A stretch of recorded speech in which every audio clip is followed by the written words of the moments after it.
नमस्कार, जय महाराष्ट्र मित्रांनो। आताच्या घडीची सर्वात मोठी अपडेट, शिंदे सेनेला झटका, ठाकरेंच्या सेनेत मोठे पक्ष प्रवेश। काय आहे सविस्तर अपडेट मित्रांनो, जाणून घेऊया। शिवसेनेच्या गोठातून या घडीची मुंबईतील मोठी बातमी समोर येत आहे।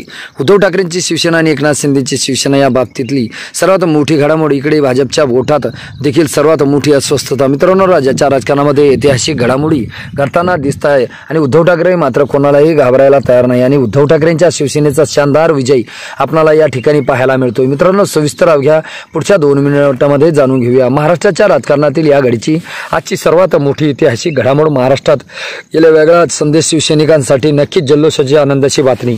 उद्धव ठाकरेंचे शिवसैनिक अखेर नाचणार, बघूया महत्त्वाची अपडेट। महाराष्ट्राच्या राजकारणात सर्वात मोठं एक नवीन अपडेट मित्रांनो। शिवसेना पक्षप्रमुख उद्धव ठाकरेंना राजकीयरित्या उद्ध्वस्त करून राजकारणातून उद्धव ठाकरेंना संपवणं हे महाराष्ट्राच्या भाजपा षडयंत्र रचत आहे। राजकारणामध्ये उद्धव ठाकरे अस्तित्वावर राहिलं नाही पाहिजे आणि ठाकरेंची शिवसेना महाराष्ट्रामध्ये पुन्हा वाढली नाही पाहिजे याचा भाजपने बरोबर इंतजाम केला। मात्र उद्धव ठाकरेंना संपवणं भाजपला कसंच जमेना। शरद पवारांनी एका बाजूने हार मानल्यासारखं निश्चित झालंय, परंतु उद्धव ठाकरेंना मात्र कमी लेखणं भाजपला सर्वात महागात पडलंय मित्रांनो। पुढच्या 2 मिनिटांमध्ये जाणून घेऊया महाराष्ट्राच्या राजकारणामध्ये उद्धव ठाकरे, देशाचे पंतप्रधान नरेंद्र मोदीसह गृहमंत्री अमित शहा यांच्यासह संपूर्ण भाजपच्या ताकदीला कसे काय उद्धव ठाकरे महागात पडेल अवघ्या काही मिनिटात आपण बघूया मित्रांनो। महाराष्ट्राचं राजकारण गेल्या 4 वर्षापासून खूप मोठ्या चर्चेमध्ये आहे। शरद पवारांनी इकडे त्यांचा पक्ष फुटल्यानंतर युटर्न घेतला। विधानसभा लोकसभा निवडणुका पार पडल्यानंतर शरद पवारांच्या पक्षातील आमदारांना असं वाटू लागलं की सत्तेबरोबर जायचं हवं।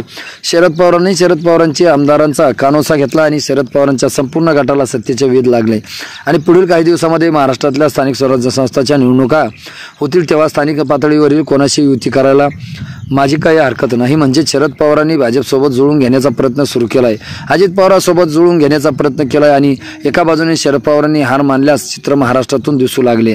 दुसरी बाजू आपण जर महत्त्वाची घेतली तर शिवसेना पक्षप्रमुख उद्धव ठाकरे यांची महाराष्ट्रात उद्धव ठाकरेंना राजकीयदृष्ट्या उद्ध्वस्त करणं हे भाजपला कसं जमे। सुरुवातीला शिवसेना फोडली, शिवसेनेचे आमदार फोडले, मंत्री फोडले, उद्धव ठाकरेंना मुख्यमंत्री पदावरून खाली खेचले, त्यांच्या मुलाला मुख्यमंत्री पदावरून खाली खेचलं। त्यानंतर शिवसेना गेली, शिवसेनेचा पक्ष गेला, चिन्ह गेलं, सर्व तरी गेलं तरी लोकसभेला उद्धव ठाकरेंनी तब्बल 10 खासदार आणले आणि विधानसभेला 20 आमदार आणले आणि उद्धव ठाकरेंचे मात्र एवढं होऊन देखील भाजपसोबत आपले गुडघे कधी टेकले नाहीत। सत्तेच्या या राजकारणामध्ये महाराष्ट्रात उद्धव ठाकरे यांची एवढी मोठी शिवसेना फुटली, सगळं काही झालं असताना देखील महाराष्ट्रात उद्धव ठाकरे कसे हार मानत नाहीत हा भाजपला पडलेला सर्वात मोठा प्रश्न आजही अनुत्तरित आहेत। महाराष्ट्रात उद्धव ठाकरेंची भाजपला खुर्चीवर बसवलं आणि आता गुडघ्यावरती आणलं मित्रांनो। उद्धव ठाकरेंचा आता सत्तेमध्ये घेण्यासाठी भाजप उत्सुक आहे, मात्र उद्धव ठाकरे यांचं सर्व उद्ध्वस्त करून देखील हा माणूस आपल्यासमोर गुडघे का टेकत नाही हा भाजपला बहुतांश नेत्यांना पडलेला प्रश्न आहे। सगळं जाऊन देखील हा माणूस आपल्यासोबत लढवतोय, शिंदेबरोबर लढतोय। शिंदेच्या शिवसेनेतून अजूनही आमदार जात आहेत, उद्धव ठाकरेंच्या शिवसेनेतून आमदार जातात, पदाधिकारी जातात, नेते जात, माजी आमदार जात आहे, तरी देखील हा माणूस आपल्या गुडघे टेकायला तयार नाही। यामुळे ते रक्त शिवसेना प्रमुख श्रीमान बाळासाहेब ठाकरे यांचं आहे हे भाजपने ओळखलं आणि भाजपने आता उद्धव ठाकरे यांच्या समोर हार मानल्याचं चित्र आपल्याला दिसू लागलं आहे। तर मित्रांनो, तुम्हाला काय वाटतं? तुमची प्रतिक्रिया आम्हाला नक्की कळवा। भेटूया पुढच्या व्हिडिओमध्ये, तुर्तास धन्यवाद।